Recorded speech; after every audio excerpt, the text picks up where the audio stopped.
Hey, good evening. Jeremy here. I did my discussion on Charles Augustus Briggs. He lived from 1841 to 1913, and he served in the Civil War briefly.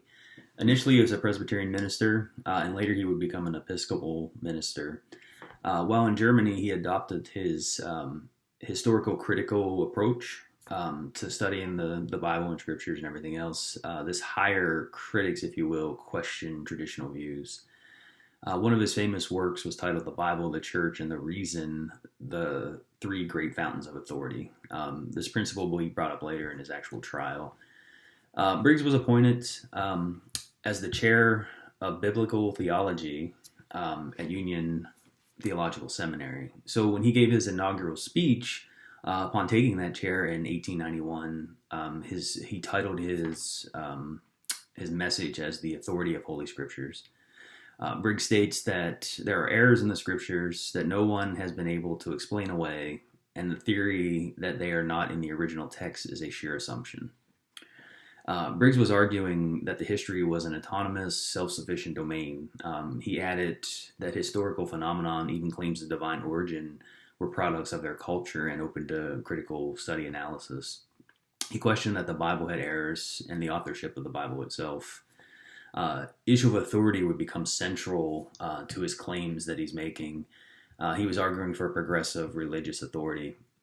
His argument caused tensions between the new and old school Presbyterians.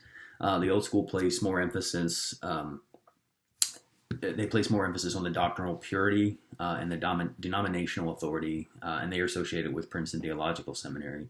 The New School themselves focused on a congregational authority and the experience of spirit, with less concern for orthodoxy, and they were associated with the Union Theological Seminary side.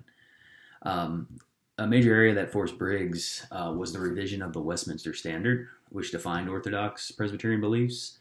This raised the question of religious authority in the Presbyterian Church, again, which was kind of central to some of his arguments. Briggs was a leading advocate for this revision, obviously, and Briggs used historical scholarship to show that modern Presbyterianism had already departed from the Westminster Standard. In his address, Briggs divides into sections, three different sections ultimately. Initially, his first section was the source of divine authority. He identifies two sources other than the Bible, church and reason.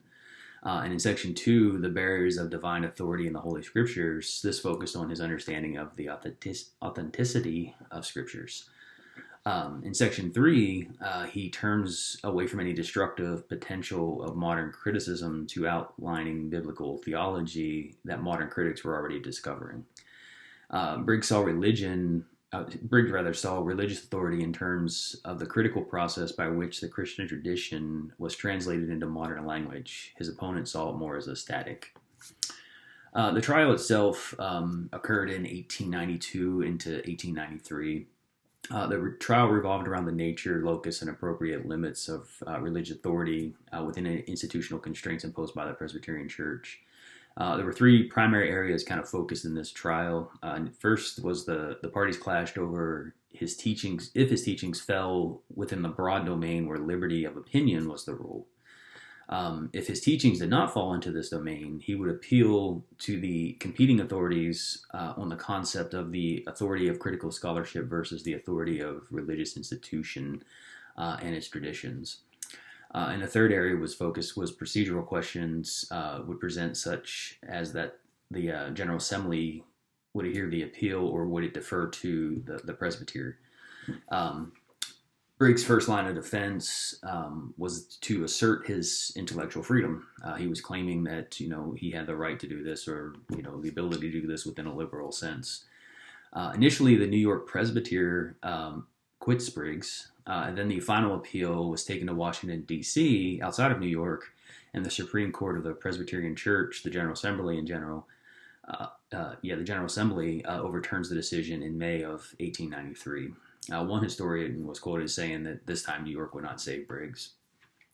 After this was over, Briggs was later then ordained, as I mentioned, in the Episcopal Church. He would actually continue on to teach at Union Seminary until 1907. He authored several books or works after the fact. And within the Presbyterian Church, the fundamentalists and the modernists continued to clash over his trial and over his claims and over the issues that they presented. And actually, in the 1930s, the modernists ultimately gained control of the Presbyterian Church. Thanks.